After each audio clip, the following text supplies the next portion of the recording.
A tradition unlike any other here on The Sweat. Every Wednesday, our PGA guest wrapping up the show, Rotowire senior golf writer Len Hochberg. Let's go, dude. Let's get that preview here of this week's Honda Classic. Again, teeing off tomorrow. Let's get your best DFS plays. 5 dudes north of 10 grand in this one. The favorite, sung-jae at $11,000. Last week's winner, Joaquin Niemann at 10-6. Brooks Koepka sneaking into that range as well. Hometown kid. Who's your favorite play this week of these top price guys? Emerson, hello. Jesse, I didn't get the gorgeous golf guru intro like Reed and Jeff did, but it'll do. Thank you. You are gorgeous. I want you to know that. Exactly. Yeah. No, good to be with you. And yeah, this is a week where I think we have to look at some of these top guys because there aren't too many of them.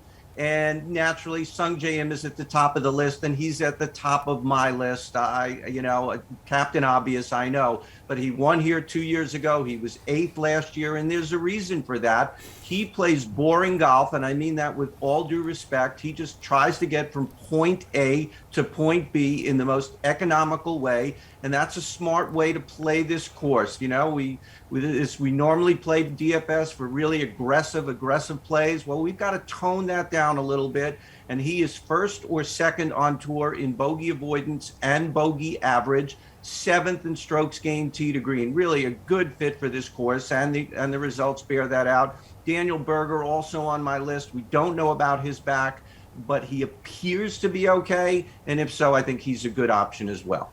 All right, last year's Honda winner Matt Jones is in that next tier at $9K. So who are you looking at in that like $8,500 to $10K range?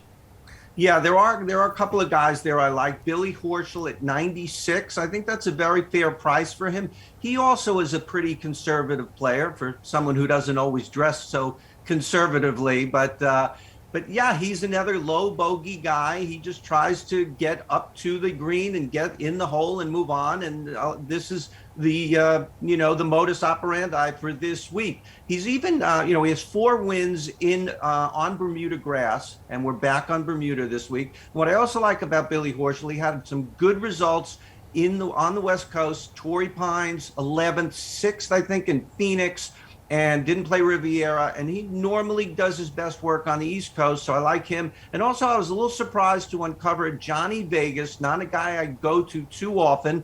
I have to figure out how to spell Jonathan every time I pick him. He's 8,500. He's made 8 of 9 cuts at the Honda. That's not enough for 8,500, but he's had a few top 16s through the years. And also 26th on tour, strokes gained tee to green. That's a good number for this week. All right, Len, a lot of value in this one without some of the top-ranked guys playing this week. We talked about some of our other analysts, a lot of parity now this week because of that. Who are some of your favorite golfers under 8 grand? Yes, if I can invoke Jeff once again, I heard him earlier, and there are 2 guys that he mentioned that I like as well. Chris Kirk at 7,500, Lucas Glover at 7,400. Chris Kirk, top 25 here last year. More importantly for me, he really has his best strokes gained tee to green numbers of his career right now. That may not last for the whole season, but he's doing some really good things on the course right now. And Lucas Glover, incredibly straight, 11th driving accuracy, 4th greens in regulation. There is so much water here. We really have to keep the ball straight this week. And going up a bit, 7,900, Taylor Moore, one of the top Korn Ferry grads. His numbers really shake out very well. He already has 5 top 25s this season, including last week at Riviera.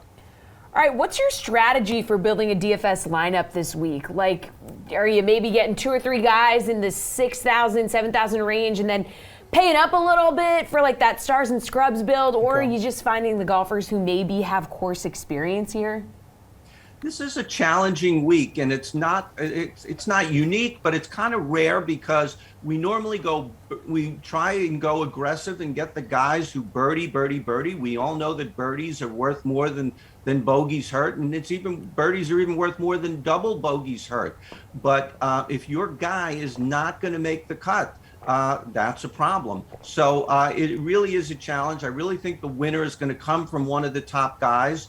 So we're going to have to dip into the 6s and hope for the best and get at least 1 or 2 of those guys in your lineup.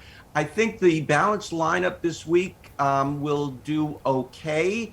but I don't think all these foot soldiers in the 7s and the 8s are going to get you a win unless one of them really goes off. All right, is there a golfer under 7K you could see sneaking into the top 10 or maybe a top 10 finish here? Because you got some past major winners down in that neck of the woods. Wow, an under 7 in the top 10, not even a top 25. Yeah, those guys, the former major winners, they're down there for a reason. I mean, they're all down there for a reason. But one guy in the 6s who could crack the top 10, maybe Kramer Hickok, now that he has done tabulating all the guys going to the Saudi Golf League, now that that's off his plate.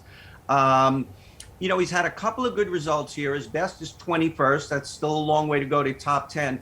And he's had a couple of top 10s in the past year, including in Houston, where he was 4th, which was a very tough track as well as this one, and in a much stronger field. He is $6,800. I really don't see, I don't just see a lot of guys in the 6s who can get into the top 10. I imagine we might see one, and Kramer Hickok is my guy. Okay. Moment of truth, Len. Who is your 2022 Honda Classic winner?